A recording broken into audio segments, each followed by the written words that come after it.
वाहिगुरू जी का खालसा वाहिगुरू जी की फतेह। अमरीका दे विचों स्पैक्ट्रम ते आरसीएन केबल नैटवर्क राहीं, कैनेडा दे विचों बेल 5 केबल नैटवर्क राहीं ते वर्ल्ड वाइड ग्लोबल CPN, जादू, roku TV, Shava TV, TV84 ਦੀ ਵੈਬਸਾਈਟ ਤੋਂ ਆਨਲਾਈਨ ਸਟ੍ਰੀਮਿੰਗ ਜਾਂ ਫਿਰ TV84 ਦੇ ਫੇਸਬੁੱਕ ਪੇਜ ਤੇ ਸਾਡੇ ਨਾਲ ਜੁੜੇ ਹੋਏ ਸਾਰੇ ਦਰਸ਼ਕਾਂ ਤੇ ਸਰੋਤਿਆਂ ਦਾ ਮੈਂ ਅਮਰਵੀਰ ਸਿੰਘ ਅੱਜ ਦੇ ਪ੍ਰੋਗਰਾਮ ਵਿੱਚ ਤਹਿ ਦਿਲੋਂ ਸਵਾਗਤ ਕਰਾਂਗਾ।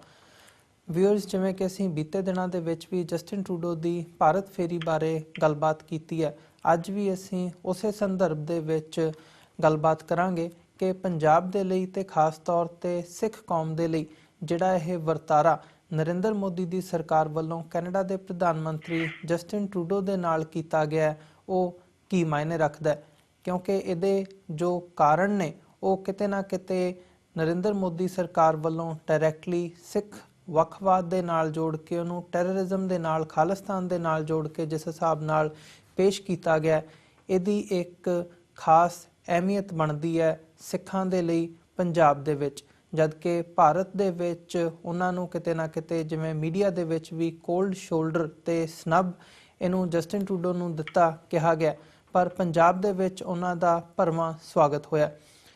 ਜਿਹੜੀ ਲੇਟੈਸਟ ਡਿਵੈਲਪਮੈਂਟ ਹੈਗੀ ਹੈ ਉਹ ਵੀ ਇਹ ਹੈ ਕਿ ਜਸਟਿਨ ਟਰੂਡੋ ਵੱਲੋਂ ਜਿਵੇਂ ਕਿ ਬੀਤੀ ਕੱਲ੍ਹ ਹਾਊਸ ਆਫ ਕਾਮਨਸ ਦੇ ਵਿੱਚ ਇਹ ਗੱਲ ਕਹੀ ਗਈ ਸੀ ਕਿ ਮੇਰੀ ਜਿਹੜੀ ਭਾਰਤ ਦੀ ਫੇਰੀ ਸੀ ਉਹਨੂੰ ਸਾਬੋਟਾਜ ਕਰਨ ਦੇ ਲਈ ਭਾਰਤ ਦੇ ਵਿੱਚ ਉਹਨਾਂ ਦੀ ਗਵਰਨਮੈਂਟ ਦੇ ਵਿੱਚ ਕੁਝ ਇਹੋ ਜਿਹੇ ਅੰਸ਼ ਮੌਜੂਦ ਨੇ ਜਿਨ੍ਹਾਂ ਨੇ ਇਸ ਟ੍ਰਿਪ ਨੂੰ ਸਾਬੋਟਾਜ ਕੀਤਾ ਹੈ ਤੇ ਸਾਰੀ ਜਿਹੜੀ ਨੈਗੇਟਿਵਿਟੀ ਹੈਗੀ ਹੈ ਉਹ ਕ੍ਰੀਏਟ ਕੀਤੀ ਹੈ। ਅੱਜ ਭਾਰਤ ਦੀ ਮਿਨਿਸਟਰੀ ਆਫ ਜਿਹੜੀ ਐਕਸਟਰਨਲ ਅਫੇਅਰਸ ਹੈ ਉਹਨਾਂ ਦੇ ਜਿਹੜੇ ਸਪੋਕਸਪਰਸਨ ਨੇ ਉਹਨਾਂ ਨੇ ਬਿਆਨ ਦਿੱਤਾ ਹੈ ਕਿ ਇੱਦਾਂ ਦੀ ਕੋਈ ਗੱਲ ਨਹੀਂ ਹੈਗੀ। ਉਹਨਾਂ ਨੇ ਇਸ ਜਸਟਿਨ ਟਰੂਡੋ ਦੇ ਬਿਆਨ ਨੂੰ ਨਕਾਰਿਆ। ਸੋ ਇਹ ਸਾਰੇ ਸੰਦਰਭ ਦੇ ਵਿੱਚ ਅੱਜ ਅਸੀਂ ਗੱਲਬਾਤ ਕਰਾਂਗੇ।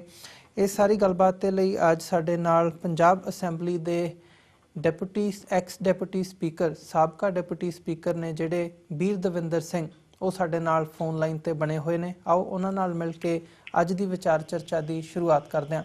ਹਾਂਜੀ ਬੀਰ ਦਵਿੰਦਰ ਸਿੰਘ ਜੀ, ਤੁਹਾਡਾ ਸਵਾਗਤ ਹੈ ਜੀ ਪ੍ਰੋਗਰਾਮ ਦੇ ਵਿੱਚ। ਵਾਹਿਗੁਰੂ ਜੀ ਕਾ ਖਾਲਸਾ ਵਾਹਿਗੁਰੂ ਜੀ ਕੀ ਫਤਿਹ। ਵਾਹਿਗੁਰੂ ਜੀ ਕੀ ਫਤਿਹ।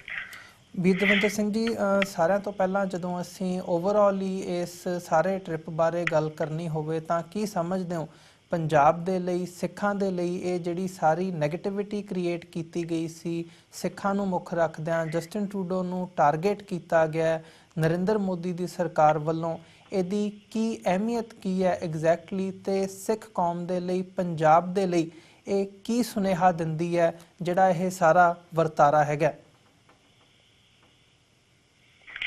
ਦੇਖੋ ਜੀ, ਗੱਲ ਇਹ ਹੈ ਕਿ ਭਾਰਤ ਤੋਂ ਬਾਅਦ ਕੈਨੇਡਾ ਇੱਕ ਐਸਾ ਰਾਸ਼ਟਰ ਹੈ ਜਿਸ ਵਿੱਚ ਸਿੱਖਾਂ ਦੀ ਅਤੇ ਪੰਜਾਬੀਆਂ ਦੀ ਸਭ ਤੋਂ ਵੱਧ ਗਿਣਤੀ ਹੈ ਜੀ। ਭਾਰਤ ਵਿੱਚ 1.8% ਹੈ ਔਰ ਕੈਨੇਡਾ ਵਿੱਚ 1.4 ਜੀ। ਤੇ ਕੈਨੇਡਾ ਵਰਗੇ ਦੇਸ਼ ਦੇ ਪ੍ਰਧਾਨ ਮੰਤਰੀ ਦੀ ਜਿਹੜੀ ਵਿਜ਼ਿਟ ਇੰਡੀਆ ਦੀ ਔਰ ਖਾਸ ਕਰਕੇ ਪੰਜਾਬ ਔਰ ਦਰਬਾਰ ਸਾਹਿਬ ਦੀ, ਇਹ ਸਿੱਖਾਂ ਵਾਸਤੇ ਬਹੁਤ ਵੱਡੀ ਅਹਿਮੀਅਤ ਰੱਖਦੀ ਸੀ।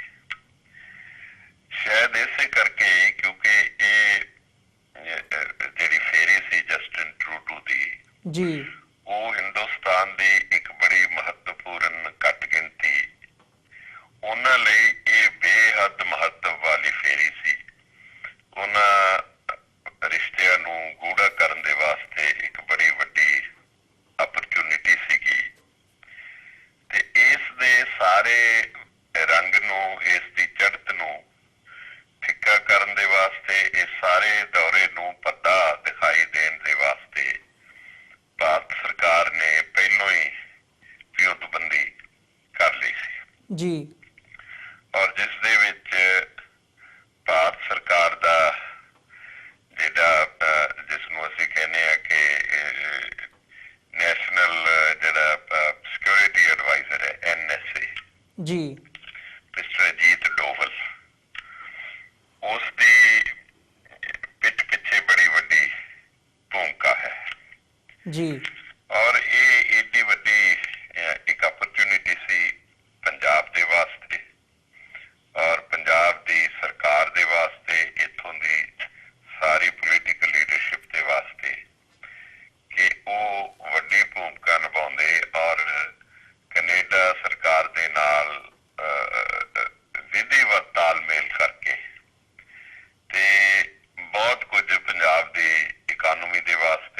ਪੰਜਾਬੀ ਇਨਵੈਸਟਮੈਂਟ ਦੇ ਵਾਸਤੇ ਔਰ ਜਿਹੜੇ ਪੰਜਾਬੀ ਕੈਨੇਡਾ ਵਿੱਚ ਵਸੇ ਹੋਏ ਨੇ ਉਹਨਾਂ ਲਈ ਫਿਊਚਰ ਦੀਆਂ ਹੋਰ ਬਿਹਤਰ ਅਪਰਚੁਨਿਟੀਜ਼ ਤਲਾਸ਼ ਕਰਨ ਵਾਸਤੇ ਇੱਕ ਬੜਾ ਅੱਛਾ ਮੌਕਾ ਸੀ ਜੀ ਜਿਹੜਾ ਭਾਰਤ ਸਰਕਾਰ ਨੇ ਇਹ ਟੀਚੇ ਪੂਰੇ ਨਹੀਂ ਹੋਣ ਦਿੱਤੇ। ਜੋ ਮੈਂ ਸਮਝਦਾ ਉਹਨਾਂ ਨੇ ਸ਼ੁਰੂ ਤੋਂ ਹੀ ਇਸ ਜਸਟਿਨ ਟਰੂਡੋ ਦੇ ਦੌਰੇ ਦੀ ਜਿਹੜੀ ਵਿਉਂਤਬੰਦੀ ਸੀ ਉਹਨੂੰ ਸਾਬੋਟਾਜ ਕਰਨਾ ਸ਼ੁਰੂ ਕੀਤਾ ਹੋਇਆ ਸੀ ਜੀ। ਜਸਟਿਨ ਟਰੂਡੋ ਨੂੰ ਕਿਉਂਕਿ ਉੱਥੋਂ ਦੀਆਂ ਚੋਣਾਂ ਵਿੱਚ ਪੰਜਾਬੀ ਮੂਲ ਦੇ ਔਰ ਸਿੱਖ ਇੰਨੀ ਵੱਡੀ ਗਿਣਤੀ ਵਿੱਚ ਪਾਰਲੀਮੈਂਟ ਲਈ ਚੁਣੇ ਗਏ ਔਰ ਉਹਨਾਂ ਨੇ ਆਪਣੇ ਮੰਤਰੀ ਮੰਡਲ ਵਿੱਚ ਉਹਨਾਂ ਨੂੰ ਬੜੀ ਮਹੱਤਵਪੂਰਨ ਥਾਂ ਦਿੱਤੀ ਜੀ ਔਰ ਚੰਗੇ ਉਹਨਾਂ ਨੂੰ ਰੁਤਬੇ ਦਿੱਤੇ। ਸਰ ਰਣਜੀਤ ਸਿੰਘ ਸੱਜਣ ਹੋਰਾਂ ਨੂੰ ਕੈਨੇਡਾ ਦਾ ਡਿਫੈਂਸ ਮਿਨਿਸਟਰ ਬਣਾਇਆ। ਇਹ ਸਾਰੀਆਂ ਚੀਜ਼ਾਂ ਜਿਹੜੀਆਂ ਸੀ ਉਹ ਸਿੱਖ ਕੌਮ ਦੇ ਵਾਸਤੇ ਬੜੀ ਮਾਣ ਵਾਲੀ ਗੱਲ ਸੀ ਜੀ। ਏਡਾ ਵੱਡਾ ਪੋਲੀਟੀਕਲ ਰੋਲ ਸਿੱਖ ਕਮਿਊਨਿਟੀ ਨੂੰ ਕੈਨੇਡਾ ਵਰਗੇ ਮੁਲਕ ਵਿੱਚ ਦੇਣਾ, ਮੈਂ ਸਮਝਦਾ ਇਸ ਰੋਲ ਦੇ ਨਾਲ ਸਾਡੀ ਵਿਸ਼ਵ ਪੱਧਰ ਤੇ ਕਮਿਊਨਿਟੀ ਦੀ ਬੜੀ ਵੱਡੀ ਪਹਿਚਾਣ ਬਣੀ ਹੈ ਜੀ। ਇਹ ਪਹਿਚਾਣ ਜੋ ਭਾਰਤ ਦੀ ਕੂਟਨੀਤੀ ਹੈ, ਜੋ RSS ਔਰ BJP ਦੀ ਜੋ ਸਰਕਾਰ ਇੱਥੇ ਚੱਲ ਰਹੀ ਹੈ, ਜਿਸ ਤਰ੍ਹਾਂ ਉਹ ਹਿੰਦੁਸਤਾਨ ਦਾ ਭਰਵਾ ਕਰ ਰਹੇ ਨੇ, ਜਿਸ ਤਰ੍ਹਾਂ ਉਹ ਇਹ ਸੁਪਨੇ ਲੈ ਰਹੇ ਨੇ ਕਿ ਭਾਰਤ ਤਾਂ ਹਿੰਦੂ ਰਾਸ਼ਟਰ ਹੈ ਔਰ ਇਸ ਦੇ ਸੰਵਿਧਾਨ ਨੂੰ ਬਦਲ ਕੇ ਇਹਨੂੰ ਹਿੰਦੂ ਰਾਸ਼ਟਰ ਵਿੱਚ ਤਬਦੀਲ ਕਰਤਾ ਜਾਏ ਜੀ। ਇਸ ਦਾ ਜਿਹੜਾ ਸੈਕੂਲਰ ਜਿਹੜਾ ਸਰੂਪ ਹੈਗਾ ਉਹਨੂੰ ਤੇ ਪਹਿਲਾਂ ਹੀ ਗ੍ਰਹਿਣ ਲੱਗਿਆ ਹੋਇਆ 4 ਸਾਲ ਦਾ। ਜੋ ਕੁਝ ਹਿੰਦੁਸਤਾਨ ਵਿੱਚ ਮੁਸਲਮਾਨਾਂ ਨਾਲ ਸਾਰੇ ਦੇਸ਼ ਵਿੱਚ ਹੋ ਰਿਹਾ ਜੀ। ਜਿਸ ਤਰ੍ਹਾਂ ਉਹਨਾਂ ਤੇ ਹਮਲੇ ਹੋ ਰਹੇ ਨੇ, ਜਿਸ ਤਰ੍ਹਾਂ ਉਹਨਾਂ ਨੂੰ ਨੀਚਾ ਦਿਖਾ ਰਿਹਾ, ਜਿਸ ਤਰ੍ਹਾਂ ਬਹੁਵਾਦ ਦੀ ਰਾਜਨੀਤੀ ਇੱਥੇ ਕਰਕੇ ਇੱਕ ਮੈਜੋਰਿਟੀ ਕਮਿਊਨਿਟੀ ਜਿਹੜੀ ਹੈ ਉਹ ਪੂਰਾ ਡੈਮੋਕ੍ਰੈਟਿਕ ਸਿਸਟਮ ਨੂੰ ਉਧਾਲ ਕੇ ਲੈ ਗਈ ਹੈ ਜੀ। ਇਹ ਕਦੇ ਸੋਚਿਆ ਨਹੀਂ ਸੀ ਕਿ ਇਸ ਤਰ੍ਹਾਂ ਦੇ ਵਰਤਾਰੇ ਵੀ ਭਾਰਤ ਵਿੱਚ ਹੋ ਸਕਦੇ ਨੇ ਕਿ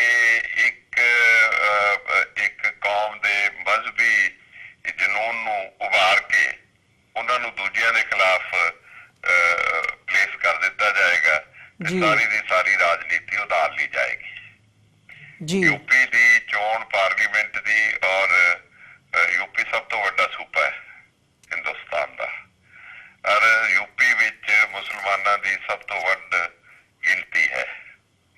ਮੁਸਲਮਾਨ ਭਰਾ ਜਿਹੜੇ ਨੇ ਉਹ ਹਿੰਦੁਸਤਾਨ ਦੀ ਸਭ ਤੋਂ ਵੱਡੀ ਅਕਲੀਅਤ ਹਨ, ਘੱਟ ਗਿਣਤੀ ਹਨ ਜੀ। ਏਡੀ ਵੱਡੀ ਸੂਬੇ ਵਿੱਚੋਂ ਇਹ ਹਨੇਰ ਨਹੀਂ ਕਿ ਇੱਕ ਵੀ ਬੰਦਾ ਉਸ ਕਮਿਊਨਿਟੀ ਦਾ ਜਿੱਤ ਕੇ ਲੋਕ ਸਭਾ ਵਿੱਚ ਨਹੀਂ ਆ ਸਕਿਆ ਕਿਉਂਕਿ ਸਾਰੀ ਜਿਹੜਾ ਇਲੈਕਟੋਰੇਟ ਸੀ ਉਹਨੂੰ ਵਰਟੀਕਲ ਕਮਿਊਨਲਾਈਜ਼ ਕਰ ਦਿੱਤਾ ਗਿਆ ਸੀ। ਵਰਟੀਕਲੀ ਕਮਿਊਨਲਾਈਜ਼ ਪੂਰੀ ਕਤਾਰਬੰਦੀ ਕਰ ਦਿੱਤੀ ਗਈ ਸੀ ਮਜ਼ਹਬ ਦੇ ਆਧਾਰ ਤੇ ਜੀ। ਮਜ਼ਹਬੀ ਜਨੂਨ ਦੇ ਆਧਾਰ ਤੇ ਜਦੋਂ ਹਿੰਦੁਸਤਾਨ ਵਿੱਚ ਵੋਟਾਂ ਪੈਣ ਲੱਗ ਜਾਣ ਫਿਰ ਇੱਥੇ ਡੈਮੋਕ੍ਰੇਸੀ ਦਾ ਕੋਈ ਮਤਲਬ ਨਹੀਂ ਰਹਿ ਜਾਂਦਾ। ਉਸ ਜਨੂਨ ਵਾਲੀ ਰਾਜਨੀਤੀ ਵਿੱਚ ਘੱਟ ਗਿਣਤੀਆਂ ਦਾ ਕੋਈ ਅਸਤਿਤਵ ਹੀ ਨਹੀਂ ਰਹਿ ਜਾਂਦਾ, ਕੋਈ ਪਛਾਣ ਹੀ ਨਹੀਂ ਰਹਿ ਜਾਂਦੀ। ਅਸੀਂ ਤੇ 1.8% ਹੈਗੇ ਜੀ।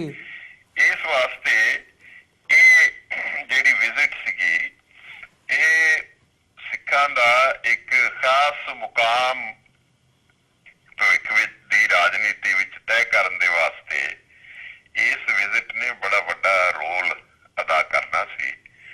ਲੇਕਿਨ ਭਾਰਤ ਸਰਕਾਰ ਜਿਹੜੀ ਸੀ ਉਹ ਇਸ ਗੱਲੋਂ ਸ਼ੁਰੂ ਤੋਂ ਹੀ ਕੌਸ਼ੀਅਸ ਸੀ ਜੀ ਕਿ ਇਹ ਜਿਹੜੇ ਰਿਸ਼ਤੇ ਨਾਤੇ ਹੈਗੇ ਨੇ ਜਿਹੜੇ ਨਾਰਥ ਅਮਰੀਕਾ 'ਚ ਖਾਸ ਕਰਕੇ ਜਿਹੜੇ ਪੰਜਾਬੀ ਸਿੱਖ ਬੈਠੇ ਨੇ ਅਮਰੀਕਾ ਕੈਨੇਡਾ 'ਚ, ਇਹਦੀਆਂ ਤੰਦਾਂ ਮਜ਼ਬੂਤ ਨਾ ਹੋਣ, ਇਹਨੂੰ ਬੋਧਾ ਰੱਖਿਆ ਜਾਏ, ਇਹਦੇ ਤੇ ਨਜ਼ਰ ਰੱਖੀ ਜਾਏ ਔਰ ਉਸ ਕਿਸਮ ਦੀ ਹੀ ਨਜ਼ਰ ਜਿਹੜੀ ਹੈ ਰੱਖੀ ਜਾ ਰਹੀ ਹੈ ਜੋ ਦੇਸ਼ ਦੇ ਆਜ਼ਾਦ ਹੋਣ ਤੋਂ ਫੌਰਨ ਬਾਅਦ ਭਾਰਤ ਦੇ ਗ੍ਰਹਿ ਮੰਤਰਾਲੇ ਵੱਲੋਂ ਇੱਕ ਗਸ਼ਤੀ ਚਿੱਠੀ ਸਾਰੇ ਡਿਪਟੀ ਕਮਿਸ਼ਨਰਜ਼ ਨੂੰ ਭੇਜੀ ਗਈ ਸੀ ਜੀ। ਜਦੋਂ ਸਿੱਖ ਉੱਜੜ ਕੇ ਪਾਕਿਸਤਾਨ ਤੋਂ ਆਏ ਸੀ ਤੇ ਉਸ ਚਿੱਠੀ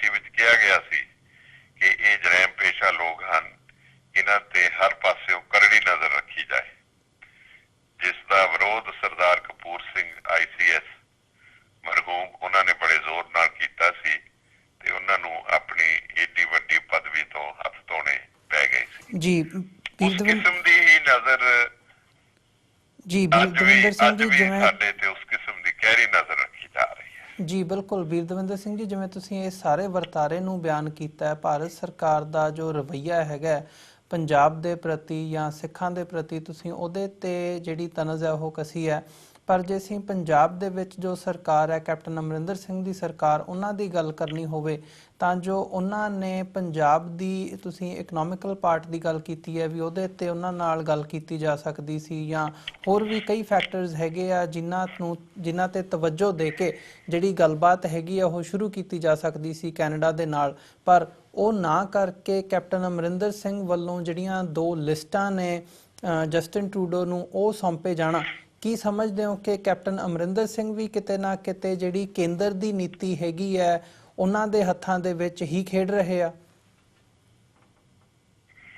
ਅਰਜ਼ ਇਹ ਹੈ ਕਿ ਇਹ ਪੰਜਾਬ ਲਈ ਦੀ ਵੱਡੀ ਬਦਕਿਸਮਤੀ ਹੈ ਕਿ ਪੰਜਾਬ ਦਾ ਜੋ ਮੁੱਖ ਮੰਤਰੀ ਕੈਪਟਨ ਅਮਰਿੰਦਰ ਸਿੰਘ ਹੈ, ਉਸ ਦਾ ਆਪਣਾ ਕੋਈ ਨਜ਼ਰੀਆ ਹੀ ਨਹੀਂ ਹੈ।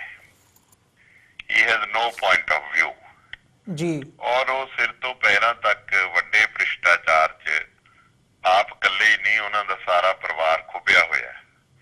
ਰੋਜ਼ ਤਰ੍ਹਾਂ ਤਰ੍ਹਾਂ ਦੀਆਂ ਖਬਰਾਂ ਆ ਰਹੀਆਂ ਨੇ। ਕੈਪਟਨ ਅਮਰਿੰਦਰ ਸਿੰਘ ਖੁਦ 2 ਬਹੁਤ ਵੱਡੇ ਕਰਪਸ਼ਨ ਦੇ ਮਾਮਲਿਆਂ ਵਿੱਚ ਮੁਬਤਲਾ ਨੇ, ਅੰਡਰ ਟ੍ਰਾਇਲ ਹੈਗੇ ਨੇ। ਉਹਨਾਂ ਦਾ ਲੜਕਾ ਜਿਹੜਾ ਹੈਗਾ ਉਹ ਰੈਵਨਿਊ ਇੰਟੈਲੀਜੈਂਸ ਨੇ ਉਲਝਾਇਆ ਹੋਇਆ, ਉੱਥੇ ਪੇਸ਼ੀਆਂ ਭੁਗਤਦੇ ਨੇ ਜੀ। ਹੁਣ ਉਹਨਾਂ ਦੇ ਦਮਾਦ ਤੇ CBI ਨੇ ਪਰਚਾ ਦਰਜ ਕਰਤਾ ਬੈਂਕ ਘੁਟਾਲੇ ਦਾ। ਸਾਰਾ ਪਰਿਵਾਰ ਜਿਹੜਾ ਹੈਗਾ ਉਹ ਕਰਪਸ਼ਨ ਦੇ ਮਾਮਲਿਆਂ ਵਿੱਚ ਜਕੜਿਆ ਹੋਇਆ। ਇਸ ਲਈ ਉਹ ਕਠਪੁਤਲੀ ਬਣੇ ਹੋਏ ਨੇ ਇਸ ਵੇਲੇ RSS ਦੀ ਤੇ ਭਾਰਤ ਦੀ ਸਰਕਾਰ ਦੀ, BJP ਦੀ। ਜੀ। ਉਹਨਾਂ ਦਾ ਲੀਨ ਹੀ ਸਿਰਫ ਕਾਂਗਰਸ ਵਿੱਚ ਹੈ। ਰਾਜਨੀਤੀ ਜੋ ਹੈ ਉਹ ਇਸ ਵੇਲੇ ਉਹ ਮੋਦੀ ਦੀ ਕਰ ਰਹੇ ਨੇ ਔਰ ਉਹਨਾਂ ਦੀ ਭਾਸ਼ਾ ਬੋਲ ਰਹੇ ਨੇ ਔਰ ਜੋ ਉਹ ਚਾਹੁੰਦੇ ਨੇ ਉਹੀ ਉਹ ਕਰ ਰਹੇ ਨੇ। ਉਹਨਾਂ ਦੇ ਕਹਿਣ ਤੇ ਹੀ ਉਹਨਾਂ ਨੇ ਹਰਜੀਤ ਸਿੰਘ ਸੱਜਣ ਦੀ ਸਾਰੀ ਵਿਜ਼ਿਟ ਜਿਹੜੀ ਸੀ ਉਹਨੂੰ ਖਰਾਬ ਕੀਤਾ। ਜੀ। ਬਾਰ-ਬਾਰ ਮੁੱਖ ਮੰਤਰੀ ਦਾ ਇਹ ਕਹਿਣਾ ਕਿ ਮੈਂ ਸਿੱਖਾਂ ਦੇ ਵਾਸਤੇ ਕਿੰਨੀ ਮਾਣ ਵਾਲੀ ਗੱਲ ਸੀ ਕਿ ਸਾਡੀ ਕਮਿਊਨਿਟੀ ਆ, ਸਾਡੀ ਕੌਮ ਦਾ ਇੱਕ ਬੰਦਾ ਕੈਨੇਡਾ ਦਾ ਡਿਫੈਂਸ ਮਿਨਿਸਟਰ ਬਣਿਆ ਤੇ ਉਹ ਭਾਰਤ ਆਵੇ ਤੇ ਪੰਜਾਬ 'ਚ ਆਵੇ, ਆਪਣੇ ਪਿਤਰੀ ਸੂਬੇ ਵਿੱਚ ਆਵੇ, ਆਪਣੀ ਮਾਤ ਭੂਮੀ ਨੂੰ ਸਜਦਾ ਕਰਨ ਵਾਸਤੇ ਆਵੇ। ਸਾਡਾ ਫਰਜ਼ ਬਣਦਾ ਸੀ ਉਹਨੂੰ ਸਿਰ ਹੱਥਾਂ ਤੇ ਬਿਠਾਉਂਦੇ। ਜੀ। ਲੇਕਿਨ ਮੁੱਖ ਮੰਤਰੀ ਇਹ ਕਹੇ ਮੈਂ ਉਹਨੂੰ ਮਿਲਣਾ ਹੀ ਨਹੀਂ ਹੈ, ਮੈਂ ਇਹ ਨਹੀਂ ਕਰਨਾ, ਉਹ ਨਹੀਂ ਕਰਨਾ, ਤੇ ਉਹਦਾ ਕੋਈ ਸਨਮਾਨ ਨਹੀਂ ਕੀਤਾ ਇਹਨਾਂ ਨੇ। ਭਾਵੇਂ ਦਰਬਾਰ ਸਾਹਿਬ 'ਚ ਉਹਨਾਂ ਨੇ ਮੱਥਾ ਟੇਕਿਆ, ਸ਼੍ਰੋਮਣੀ ਕਮੇਟੀ ਨੇ ਉਹਨਾਂ ਦਾ ਪੂਰਾ ਸਨਮਾਨ ਕੀਤਾ, ਮੈਂ ਇਸ ਗੱਲ ਦੀ ਸਰਾਹਨਾ ਕਰਦਾ। ਜੀ। ਪਿੰਡਾਂ ਦੇ ਲੋਕਾਂ ਨੇ ਉਸ ਦਾ ਸਨਮਾਨ ਕੀਤਾ, ਉਸ ਦੀ ਮਿੱਟੀ ਦੇ ਲੋਕਾਂ ਨੇ ਸਨਮਾਨ ਕੀਤਾ, ਪਰ ਮੁੱਖ ਮੰਤਰੀ ਨੇ ਉਸ ਦੀ ਵਿਜ਼ਿਟ ਨੂੰ ਵੀ ਮਿੱਟੀ ਵਿੱਚ ਮਿਲਾਉਣ ਦੀ ਕੋਈ ਕਸਰ ਨਹੀਂ ਛੱਡੀ। ਜੀ। ਰੱਜ ਕੇ ਉਸ ਨੂੰ ਜਿੱਚ ਕੀਤਾ। ਜੀ ਬਿਲਕੁਲ। ਕੀ ਖੱਟਿਆ, ਕੀ ਗਵਾਇਆ, ਇਹ ਸੋਚਣ ਦਾ ਤਾਂ ਕੈਪਟਨ ਅਮਰਿੰਦਰ ਸਿੰਘ ਕੋਲ ਕੋਈ ਟਾਈਮ ਹੀ ਹੈ ਨਹੀਂ। ਹੁਣ ਵੀ ਪਹਿਲਾਂ ਉਹਨਾਂ ਨੇ ਇਹਨਾਂ ਤੋਂ ਖਵਾਇਆ ਕਿ ਜੀ ਜਦੋਂ ਆਉਣਗੇ ਮੈਂ ਹਵਾਈ ਅੱਡੇ ਤੇ ਉਹਨਾਂ ਨੂੰ ਰਿਸੀਵ ਕਰਾਂਗਾ ਜੀ, ਮੈਂ ਉਹਨਾਂ ਦੇ ਨਾਲ ਦਰਬਾਰ ਸਾਹਿਬ ਤੱਕ ਜਾਵਾਂਗਾ, ਮੈਂ ਇਹ ਕਰਾਂਗਾ, ਮੈਂ ਉਹ ਕਰਾਂਗਾ। ਜੀ। ਲੇਕਿਨ ਅਲਟੀਮੇਟਲੀ ਜਦੋਂ ਭਾਰਤ ਸਰਕਾਰ ਦੇ ਵਿਦੇਸ਼ ਮੰਤਰਾਲੇ ਦੇ ਕੂਟਨੀਤਿਕਾਂ ਨੇ ਜਦੋਂ ਟਰੂਡੋ ਦੀ ਵਿਜ਼ਿਟ ਨੂੰ ਪਲਾਨ ਕਰਨ ਦੇ ਵਾਸਤੇ ਜਿਹੜੀਆਂ ਬੁਨਿਆਦੀ ਖੁਫੀਆ ਮਸ਼ਕਾਂ ਹੋਈਆਂ, ਉਹਦੇ 'ਚ ਜਾਣ ਬੁੱਝ ਕੇ ਉਹਨਾਂ ਨੇ ਕੈਪਟਨ ਅਮਰਿੰਦਰ ਸਿੰਘ ਦੀ ਮੁਲਾਕਾਤ ਦਾ ਕੋਈ ਟਾਈਮ ਨਹੀਂ ਰੱਖਿਆ। ਜੀ। ਔਰ ਅਖੀਰ ਵੇਲੇ ਤੱਕ ਇਹ ਐਲਾਨ ਹੁੰਦਾ ਰਿਹਾ ਕਿ ਟਰੂਡੋ ਕੈਪਟਨ ਨੂੰ ਨਹੀਂ ਮਿਲਣਗੇ। ਬਾਵਜੂਦ ਇਸ ਦੇ ਕਿ ਟਰੂਡੋ ਕੈਪਟਨ ਪਹਿਲਾਂ ਕਹਿ ਰਹੇ ਸੀ ਕਿ ਮੈਂ ਉਹਨਾਂ ਨੂੰ ਹਵਾਈ ਅੱਡੇ ਤੇ ਉਹਨਾਂ ਨੂੰ ਰਿਸੀਵ ਕਰਾਂਗਾ। ਜੀ। ਇਸ ਵਾਸਤੇ ਕੋਈ ਏਜੰਡਾ ਹੀ ਇਸ ਮੀਟਿੰਗ ਦਾ ਕੋਈ ਤੈਅ ਨਹੀਂ ਹੋਇਆ, ਜਿਹੜੀ ਟਰੂਡੋ ਸਾਹਿਬ ਦੇ ਨਾਲ ਮੀਟਿੰਗ ਕੈਪਟਨ ਅਮਰਿੰਦਰ ਸਿੰਘ ਦੀ ਹੋਈ। ਔਰ ਫਿਰ ਇਹਨਾਂ ਨੂੰ ਇਸ ਗੱਲ ਲਈ ਕਨਵਿੰਸ ਕੀਤਾ ਕਿ ਤੁਸੀਂ ਕੇਵਲ ਖਾਲਿਸਤਾਨ ਦਾ ਮੁੱਦਾ ਉਠਾਉਣਾ ਹੈ ਜੀ ਤੇ ਅੱਤਵਾਦ ਦਾ ਮੁੱਦਾ ਉਠਾਉਣਾ, ਹੋਰ ਕੋਈ ਗੱਲ ਕਿਸੇ ਕਿਸਮ ਦੀ ਬਾਇਲੇਟਰਲ ਕੋਆਪਰੇਸ਼ਨ ਦੀ ਕੋਈ ਗੱਲ ਨਹੀਂ ਕਰਨੀ। Therefore, there was nothing on the agenda of his meeting to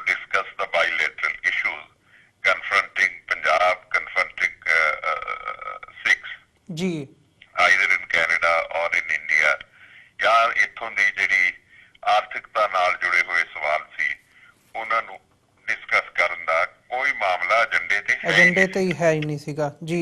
ਵੀਰ ਦਵਿੰਦਰ ਸਿੰਘ ਜੀ, ਜੇ ਉਂਝ ਵੀ 20 ਮਿੰਟ ਦੀ ਜਿਹੜੀ ਮੀਟਿੰਗ ਹੈ ਉਹ ਕੋਈ ਸਟਰਕਚਰਡ ਮੀਟਿੰਗ ਨਹੀਂ ਹੁੰਦੀ ਜੀ ਸੋ ਜਿਹੜਾ external affair ministry C Bharat the they did not allow to plan a structured meeting between the Chief Minister of Punjab and the Prime Minister, visiting Prime Minister of Canada.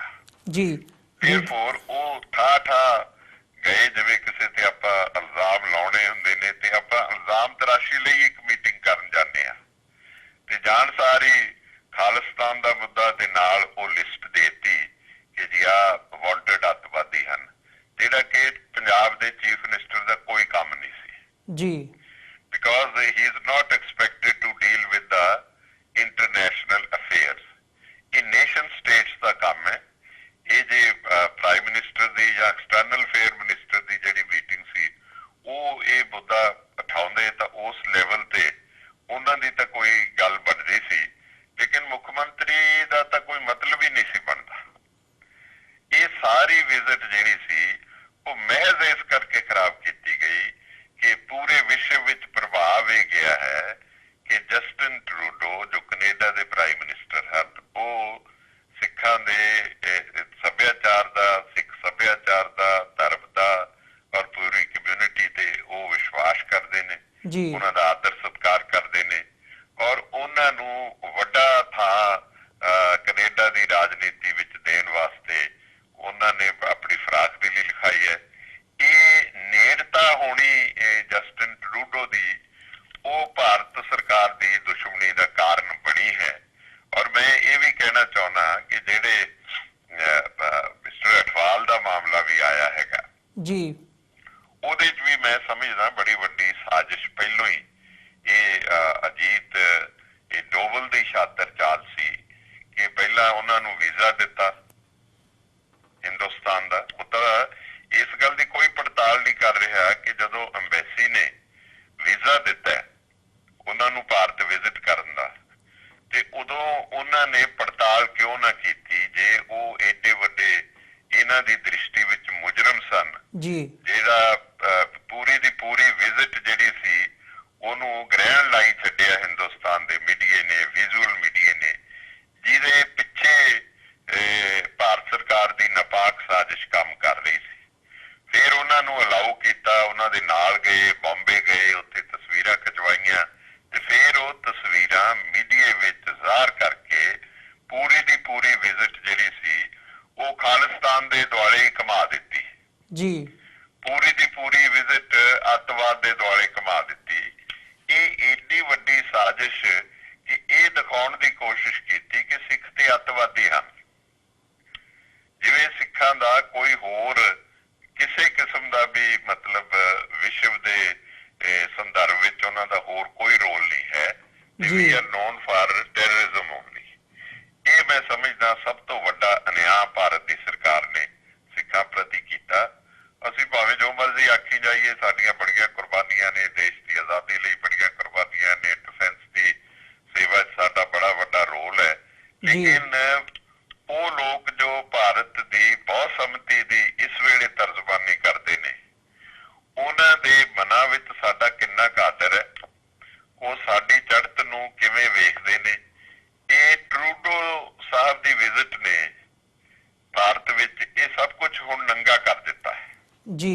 ਔਰ ਮੈਂ ਆਪਣਾ article Punjabi Tribune ਵਿੱਚ ਜੋ ਛਪਿਆ ਹੈ ਉਸ ਦੇ ਵਿੱਚ ਲਿਖਿਆ ਹੈ ਕਿ ਇਹਦੇ ਲੁਪਤ ਸੰਕੇਤ ਕੀ ਹਨ।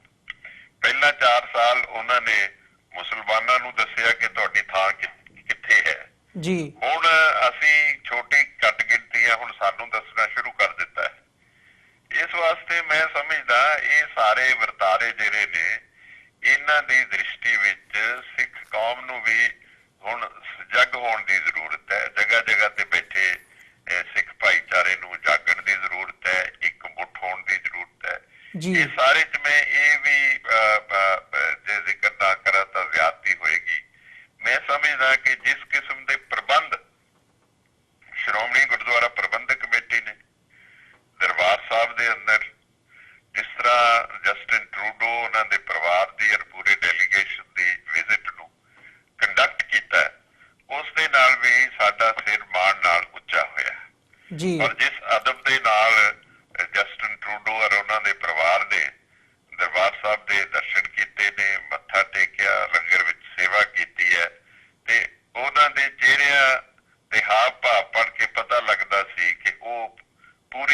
ਸਰਸ਼ਾਰ ਹੋਏ ਨੇ। ਉਹਦੇ ਨਾਲ ਸਿੱਖ ਕੌਮ ਦਾ ਮਾਣ ਵਧਿਆ ਤੇ ਇੱਕ ਸੁਨੇਹਾ ਗਿਆ ਕਿ ਇੰਜ ਵੀ ਹੋ ਸਕਦਾ ਹੈ, ਕੌਮ ਆਪਣੇ ਤੌਰ ਤੇ ਮੁਨਜ਼ਮ ਢੰਗ ਦੇ ਨਾਲ ਇਸ ਤਰ੍ਹਾਂ ਦੇ ਪ੍ਰਗਟਾਵੇ ਵੀ ਕਰ ਸਕਦੀ ਹੈ ਤੇ ਆਪਣੇ ਪ੍ਰਬੰਧ ਆਪ ਵੀ ਕਰ ਸਕਦੀ ਹੈ। ਸ਼ੁਰੂ ਤੋਂ ਲੈ ਕੇ ਅਖੀਰ ਤੱਕ ਭਾਰਤ ਸਰਕਾਰ ਦੇ ਵਿਦੇਸ਼ ਮੰਤਰਾਲੇ ਦਾ ਜੋ ਰੋਲ ਸੀ ਉਹ ਸ਼ੱਕੀ ਬਣਿਆ ਰਿਹਾ ਜੀ। ਉਹਨਾਂ ਨੇ ਮਿਸਟਰ ਪੁਰੀ ਨੂੰ ਉਹਨਾਂ ਦੇ ਮਿਨਿਸਟਰ ਇਨ ਵੇਟਿੰਗ ਦਾ ਜਿਹੜਾ ਦਰਜਾ ਦੇ ਕੇ ਉਹਨਾਂ ਨੂੰ ਅੰਮ੍ਰਿਤਸਰ ਬੀਜੇਪੀ ਦੇ ਇੱਕ ਮੰਤਰੀ ਨੂੰ ਭੇਜਿਆ। ਹਰਸਿਮਰਤ ਕੌਰ ਬਾਦਲ ਜਿਹੜੀ ਕੈਬਨਿਟ ਮਿਨਿਸਟਰ ਸੀ ਉਹਨੂੰ ਜ਼ਾਹਰਾ ਤੌਰ ਤੇ ਮਨਾ ਕੀਤਾ ਗਿਆ ਕਿ ਤੁਸੀਂ ਉੱਥੇ ਦਿਖਾਈ ਨਹੀਂ ਦੇਣੇ ਚਾਹੀਦੇ, ਨਹੀਂ ਜਾਣਾ ਤੁਸੀਂ, ਕਿਉਂਕਿ ਜੇ ਹਰਸਿਮਰਤ ਕੌਰ ਬਾਦਲ ਆਉਂਦੀ ਹੈ ਤਾਂ ਉਸ ਵਿਜ਼ਿਟ ਦਾ ਰੁਤਬਾ ਵਧਣਾ ਸੀ, because Shri was the cabinet minister ਜੀ। ਉਹਨਾਂ ਨੇ ਜਾਣਬੁੱਝ ਕੇ ਇੱਕ ਅੱਧੇ ਮੰਤਰੀ ਨੂੰ, ਮਿਨਿਸਟਰ ਆਫ ਸਟੇਟ ਨੂੰ ਐਜ਼ ਮਿਨਿਸਟਰ ਇਨ ਵੇਟਿੰਗ ਉੱਥੇ ਭੇਜਿਆ ਗਿਆ। ਫਿਰ ਸ਼੍ਰੋਮਣੀ ਕਮੇਟੀ ਦੇ ਪ੍ਰਧਾਨ ਗੋਬਿੰਦ ਸਿੰਘ ਲੌਂਗੋਵਾਲ ਨੂੰ ਪ੍ਰਕਰਮਾਂ ਵਿੱਚ ਜਾਣ ਹੀ ਨਹੀਂ ਦਿੱਤਾ ਕਿ ਉਹ ਜਸਟਿਨ ਟਰੂਡੋ ਹੋਰਾਂ ਦੀ ਅਗਵਾਈ ਕਰਦੇ ਦਰਬਾਰ ਸਾਹਿਬ ਤੱਕ ਜੀ। ਸ਼੍ਰੋਮਣੀ ਕਮੇਟੀ ਦੇ ਮੈਂਬਰ ਜਿਹੜੇ ਸੀ ਸਾਰੇ ਉਹਨਾਂ ਨੂੰ ਇਸ ਤੋਂ ਬਾਹਰ ਰੱਖਿਆ ਗਿਆ। ਮਤਲਬ ਇਸ ਦੀ ਸਮੁੱਚੀ ਜਿਹੜੀ ਚੜ੍ਹਤ ਸੀ ਉਹਨੂੰ ਘਟਾਉਣ ਦੇ ਵਾਸਤੇ ਵਿਦੇਸ਼ ਮੰਤਰਾਲੇ ਨੇ ਬੜੀ ਵੱਡੀ ਨੈਗੇਟਿਵ ਭੂਮਿਕਾ ਜਿਹੜੀ ਹੈ ਉਹ ਨਿਭਾਈ ਹੈ। ਇਹ ਬਿਟਵੀਨ ਦੀ ਲਾਈਨ ਜਿਹੜੀ ਹੈ ਉਹ ਸਾਰੇ ਸਿੱਖਾਂ ਨੂੰ ਇਸ ਨੂੰ ਪੜ੍ਹਨਾ ਚਾਹੀਦਾ ਹੈ ਔਰ ਕੌਮ ਨੂੰ ਇਸ ਸਾਰੀ ਚੀਜ਼ ਦਾ ਨਿਰੀਖਣ ਬਹੁਤ ਸਿਆਣਪ ਔਰ ਬਹੁਤ ਤੀਖਣ ਬੁੱਧੀ ਨਾਲ ਕਰਨਾ ਚਾਹੀਦਾ ਔਰ ਇਕਮੁੱਠ ਹੋਣਾ ਚਾਹੀਦਾ। ਇਹ ਸਾਰੇ ਵਰਤਾਰੇ ਦੇ ਜੋ ਲੁਪਤ ਸੰਕੇਤ ਹੈਗੇ ਨੇ ਜੀ ਉਹਨਾਂ ਨੂੰ ਸਮਝਣਾ ਚਾਹੀਦਾ ਔਰ ਇਹ ਜਿਹੜਾ ਸਾਡਾ ਹੋਰ ਵੱਡੀ ਬਦਕਿਸਮਤੀ ਮੈਂ ਜੋ ਮਹਿਸੂਸ ਕਰਦਾ ਹਾਂ ਕਿ ਸਿੱਖਾਂ ਦੀ ਅੱਜ ਕੋਈ ਰਾਜਨੀਤਿਕ ਤੌਰ ਤੇ ਨੁਮਾਇੰਦਾ ਜਥੇਬੰਦੀ ਹੀ ਨਹੀਂ ਰਹੀ ਜੀ। ਪਹਿਲਾਂ ਸ਼੍ਰੋਮਣੀ ਅਕਾਲੀ ਦਲ ਸਿੱਖਾਂ ਦੀ ਰਾਜਨੀਤਿਕ ਤੌਰ ਤੇ ਇੱਕ ਪ੍ਰਤੀਨਿਧ ਜਮਾਤ ਸੀ, ਪਰ ਜਦ ਤੋਂ ਇਹ ਬਾਦਲ ਪਰਿਵਾਰ ਜਿਹੜਾ ਹੈਗਾ ਇਹਨਾਂ ਨੇ ਬੀਜੇਪੀ ਦੇ ਪਾਸ ਔਰ RSS ਦੇ ਪਾਸ, ਨਾਗਪੁਰੀਆਂ ਦੇ ਪਾਸ ਇਹ ਗਹਿਣੇ ਰੱਖਿਆ ਹੈਗਾ ਇੱਕ ਵਜ਼ਾਰਤ ਦੇ ਵਾਸਤੇ ਸ਼੍ਰੋਮਣੀ ਅਕਾਲੀ ਦਲ ਨੂੰ, ਤਦ ਤੋਂ ਇਹ ਵੀ ਸਿੱਖਾਂ ਦੀ ਪ੍ਰਤੀਨਿਧ ਜਮਾਤ ਨਹੀਂ ਰਹੀ।